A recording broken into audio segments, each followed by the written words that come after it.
जोहार गी सांतली thought Facebook page और यूट्यूब चैनल रे आपे सानम को सगुन दाराम पेया पारोमेन 23/2/2025 दुर्गापुर रे United forum of all Adivasi organization कुरुमुटुते मी दिन रिना सेमिनार हुई सतना जहां रे दो यूनाइटेड फोरम रेन जतो लटू लटू संगठन रेन नेता को उनको को हे सेटल लेना और ओंडे को गालोच किदा से को मी दिन रिना सेमिनार आकड़ा को हुई सत किदा जहां रे इंस्ट्रक्टर लेकाते को तहकना मिस्टर नरेश कुमार मुर्मू डॉक्टर संतोष कजूर और एमएल कंडेलिया नुकु पेपे गुटान इंस्ट्रक्टरा लेक्चर ते जहाँ को सताम चितान को लय सदर किदा से को गालोच किदा उना को दो हुई कोना forest right act 2006 West Bengal रे चिकाते 5th शेड्यूल को चालू चिया चिकाते वेस्ट बंगाल रे फेक एसटी सर्टिफिकेट को रुखो दाड़ामा से को जांगे दारामा और चिकाते यूसीसी बिल को प्रोटेस्टा होनी को पुण्य गोटांग सताम चितान रे इंस्ट्रक्टर लेका तो तहकना मिस्टर नरेश कुमार मुर्मू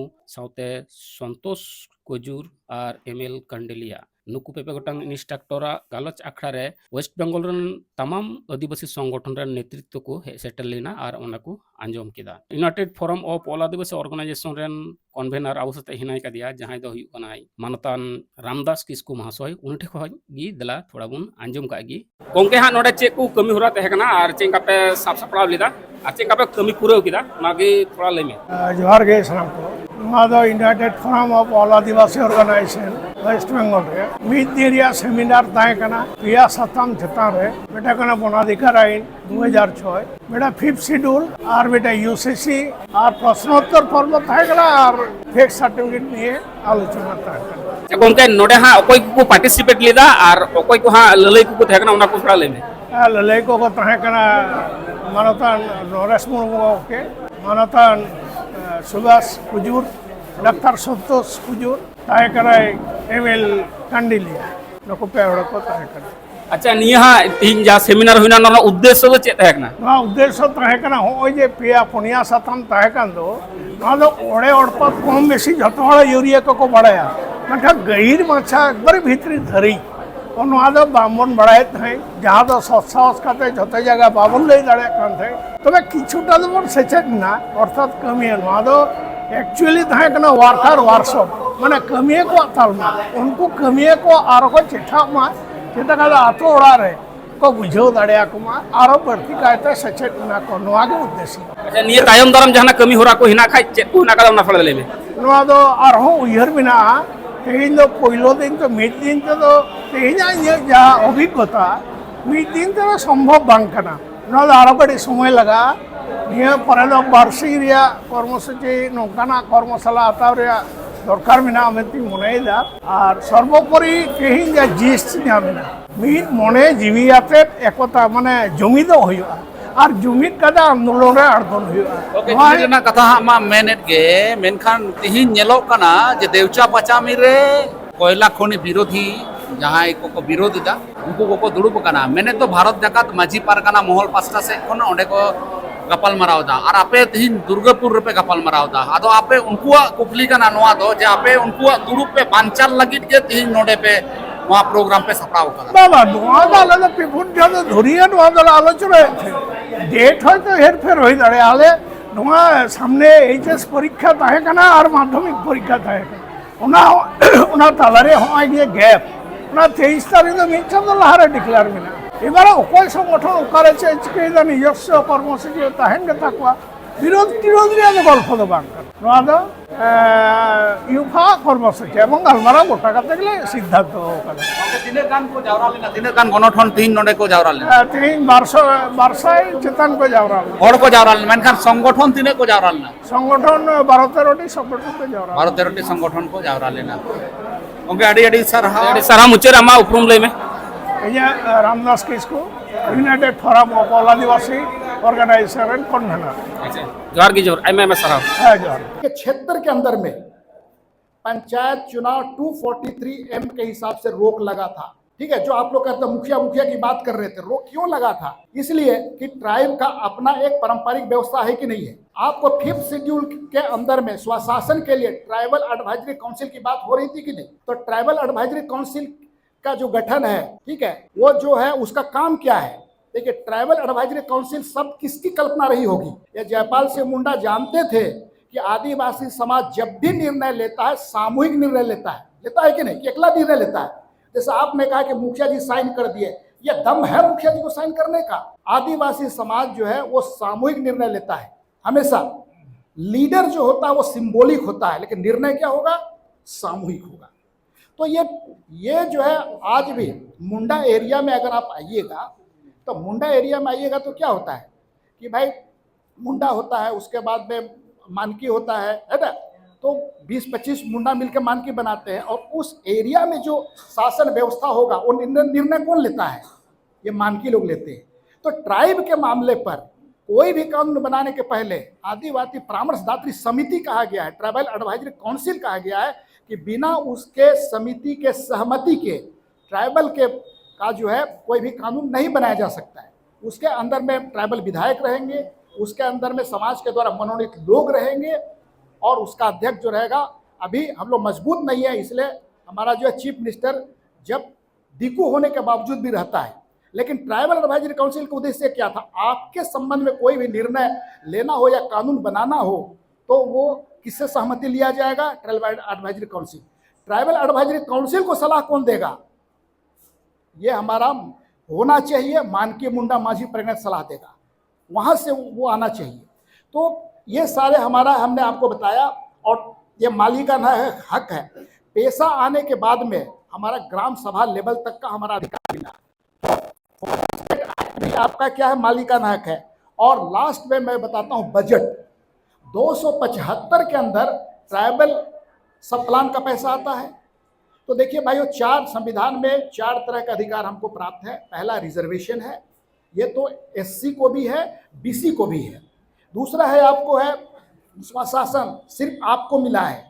तीसरा है मालिकाना हक, यह सिर्फ आपको है। और चौथा है बजट, ये बजट भी सिर्फ ट्राइब को मिलता है। तो इसको बचाना है कि नहीं बचाना है? तो ये संविधान में तो मिल गया, फॉरेस्ट राइट एक्ट में मिल गया आपको।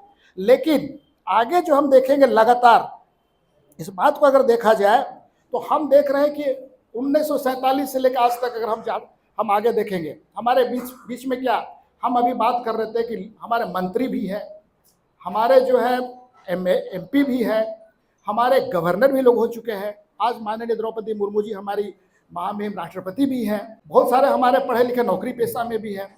साथ ही साथ हम लोग देखते हैं कि झारखंड जैसे प्रदेश में हमारा अपना, जिसको हम कह सकते हैं कि ट्राइबल पार्टी कह सकते हैं, है ना, कि भाई झारखंड मुक्ति मोर्चा इतने लंबे समय तक झारखंड में रहा। उसके पहले आजसू का आंदोलन भी हुआ, जिसमें नरेश भाई भी आजसू में बहुत सक्रिय रहे थे, हम लोग उसमें बच्चा थे। तो इन तमाम के आंदोलन के कारण, या आज जो इतनी लंबी हमारे माननीय शिबू सोरेन जी ने लंबा इसको आंदोलन को चलाया, तो ट्राइब का बहुत तक हित बचा।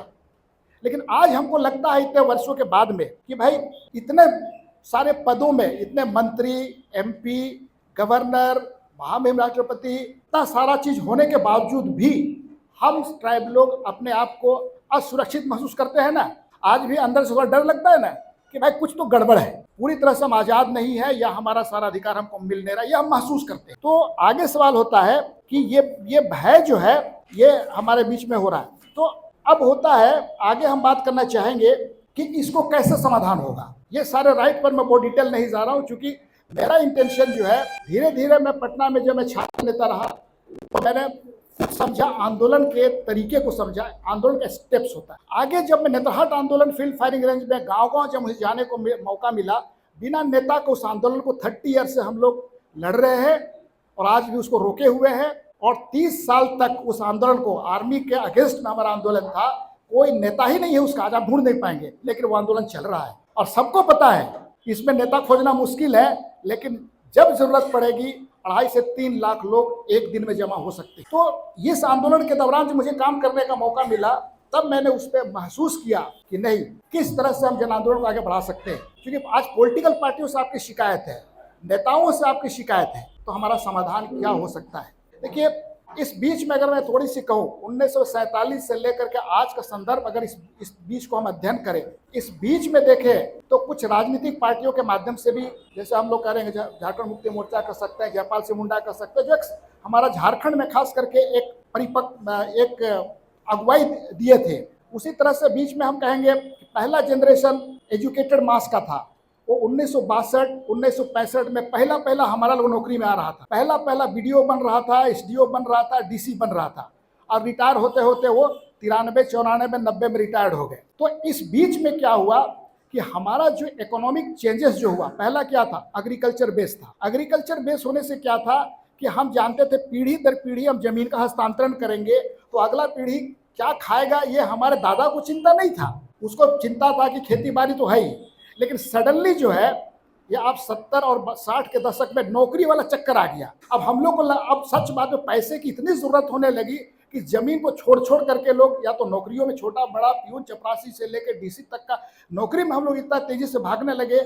और नौकरी में, और हम आपको बता दे रहे, नौकरी वाला से ज्यादा डरपोक कोई होता ही नहीं है। लगता है कि स्टेज से भाषण दे देंगे और रिकॉर्ड हो जाएगा तो हमारा नौकरी चला जाएगा। इस कारण से क्या होता है कि एक बहुत बड़ा तबका हमारा जो नौकरी में से निकला। मैं आज यहाँ पर हमारे जो मिन साहब नहीं पहुंचे तो उनके बारे में ये मैं कहूँगा कि वो एक बहुत बड़े चीफ कंजर्वेटिव ऑफिसर थे। उन्होंने बहुत करीब से देखा होगा आदिवासियों का रहन सहन को, और उन्होंने वकालत करी, और वकालत करने के बाद पेशा में वो अपने से वकालत कर रहे हैं। तो ऐसे कई रिटायर्ड लोगों के मन में ये भावना आती है कि हम भी समाज के लिए कुछ करें। ऐसे बहुत सारे पढ़े लिखे लोगों के मन में आता है, लेकिन कुछ लोग जो है बिल्कुल मशगूल है। तो यहाँ पर मेरा कहने का संदर्भ है, जब तक हमारा इंटेलेक्चुअल मास, पढ़ा लिखा मास जब तक इन्वॉल्व नहीं होगा तब तक आंदोलन को आगे लेकर के अधिकारों को लेना असंभव है। और मैं इसको इसलिए आपके सामने कह रहा हूँ कि ये सबसे अच्छा समय ये होगा, क्योंकि 30 साल हमारा भी गुजर गया आंदोलनों के स्वरूप से गुजरते हुए। नरेश भाई भी आजसू से लेकर आज तक समाज को देख रहे हैं, तो समाधान क्या होगा, और ये हम लोग महसूस करते गए कि इसकी समाधान क्या हो सकती है। लेकिन समय के साथ में धीरे धीरे जो आप लोग जो ढूंढ रहे थे, तो वो उसका समाधान क्या हो सकता है हमारे, मैं समझता हूँ कि ये एकदम सही समय है आदिवासी समाज के लिए आंदोलन को सशक्त करने का। क्योंकि हम लोग हर तरह से धोखा खा चुके हैं।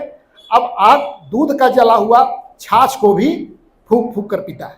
समाज के साथ ऐसा है। हमने किसको देखा, पॉलिटिकल पार्टियों को देखा, नेता को देखा, लीडर को देखा, धार्मिक गुरुओं को देखा, सबको देखा। अब किस पर भरोसा करें। तो ये मेरा जो 3 क्वेश्चन था, हमारा और आपके समाधान का जो भी हमारा अधिकार है, अगर इसको अधिकार तो है, ये एक नॉलेज पार्ट है, लेकिन अधिकार हम लोग कहते सरकार देती नहीं, मिलता नहीं। क्या कोई देगा आपको? आज देखो भाई, सरकार में कौन है, आपके विचारधारा के विपरीत विचारधारा के हैं, आपके विपरीत विचारधारा के, तो आपको मिलेगा ही नहीं। तो सबसे पहले तो वो चाहते हैं कि ये अधिकार खत्म कर दिए जाए, ये अधिकार आपके जितने जो है ये खत्म कर दिए जाए ताकि आपको बंटवारा किया जा सके। तो आगे जो क्वेश्चन बार बार आ रहे थे, मैं जल्दी से कवर करना चाहूँगा, इसको हम लोग आगे कैसे बढ़। मैं कुछ इसका मैंने प्रयोग भी किया। कंडोला जी जानते हैं कि मैं राउरकेला में जब मैं था आज से 10 साल पहले, एंड देन आई स्टार्टेड, है ना, चूँकि कुछ बड़े भाइयों के संपर्क में रहा, पॉलिटिशियन को देखा। देखिए, राजनीति में एक जगह एक भाषण सुना मैंने, ये नलिन बाबू का भाषण है। वो कह रहे थे, हेठे पैसा, बीचे पैसा, ऊपरे पैसा, ई धरती में पैसे पैसा, तो आपको तो तकलीफ होगा और आपको लोग हटाएगा। और उस दिन मेरे को रात भर नींद नहीं आया। बात सही है कि गुजरात से लेकर बंगाल तक जिस जमीन पर ट्राइब लोग रहते हैं, उस पर नीचे भी पैसा है, बीचे भी पैसा है, ऊपरे पेड़ में भी पैसा है तो हम लोग बहुत रिच है। तो मैंने समझ गया कि हमारे साथ तकलीफ होगा, डिस्प्लेसमेंट होगा, चूंकि हम खजाना पे बैठे हैं। दूसरा चीज था, ये एक बहुत था, दूसरा चीज था, एक ऐसे लीडर के साथ मेरा संपर्क हुआ पटना के अंदर में, जो 3 बार पटना के वो विधानसभा के स्पीकर रहे। उनका नाम उदय नारायण चौधरी। उनकी वाइफ उरांव थी, तो मेरा संपर्क उनके साथ था। तो मुझे राखी बांधती थी। मैं उसके इलेक्शन के प्रचार के बाद उनके घर में मैं था, तो बड़ी ऐसे चर्चा हो रही थी। और उस दौरान कुछ लोग आए और एक डायलॉग बोला उन लोगों ने, बोला कि नेताजी को कोई हरा नहीं सकता। कैसे? तो बोले कि देखिए, राजनीति की चरम सीमा वो होती है जब आपको पब्लिक चंदा दे के जिताए, है ना, तो समझ लीजिए आपने सही राजनीति किया। और आपने अगर खर्चा करके जिताया, दारू पिलाकर, तो समझ लीजिए आप आधा अधूरा राजनीति किया, आप डरते रहेंगे। और उस दिन मेरे को समझ में आया, यह संभव है कि पब्लिक के साथ में क्या काम किया जाए कि लोग आपको चंदा देकर राजनीति में जिताए। नेता लोग डरता क्यों है? पार्टी क्यों ज्वाइन करता है? उसको कॉन्फिडेंस ही नहीं है कि हमारा पब्लिक हमको वोट देगा कि नहीं। पार्टी का टिकट ले लेंगे तो हार जाएंगे, पैसा खर्चा नहीं करेंगे तो हार जाएंगे। तो ऐसा काम ही क्यों करते हो जिसके अंदर में आपको आपको टिकट की जरूरत पड़े, है ना। आप काम वैसा करो जिसमें कि आपको लोग चंदा देकर जिताए, तो ये भी संभव है। तो कई ऐसे अनुभव के आधार पर हमने महसूस किया कि मैं जो कह रहा हूं कि आज का समय ट्राइबल आंदोलन के लिए सबसे अच्छा समय है। क्यों? क्योंकि 30 साल पहले से हम समझते हैं, जब हम लोग मूवमेंट शुरू कर रहे थे, उस समय में कोई मोबाइल फोन नहीं था, कोई रोड नहीं था, ट्रेन कम्युनिकेशन नहीं था, है ना। हमारे पास कारें नहीं थी। हम लोग बस में, नरेश दा को पूछे ना कैसे बस में कैसे कैसे जाते होंगे उस जमाने में, बाइक में, बस में। आज का तारीख में हम लोग पास अपनी गाड़ी है ना। यहाँ आने के लिए हम लोग कितना समय लगता है। तो this is the right time कोई भी आंदोलन को शुरुआत करने का, क्योंकि आज इंटेलेक्चुअल मास है हमारे पास, थोड़ा पैसा हो गया हम लोग के पास, कम्युनिकेशन हो गई है, मोबाइल हो गई है। आज हम लोग एक दूसरे से संपर्क साध सकते हैं। नुई जहाँ गंगपे कथा पे आंजमक कान थे नुई दो डॉक्टर संतोष कोजुर और हाँ नुया दूसर पार्ट वीडियो अपलोडा ओना लगित ते वीडियो रे लाइक ताउन पे शेयर ताउन पे और चैनल सब्सक्राइब दो आल पे हिडिन ताबुना। जोहार गे।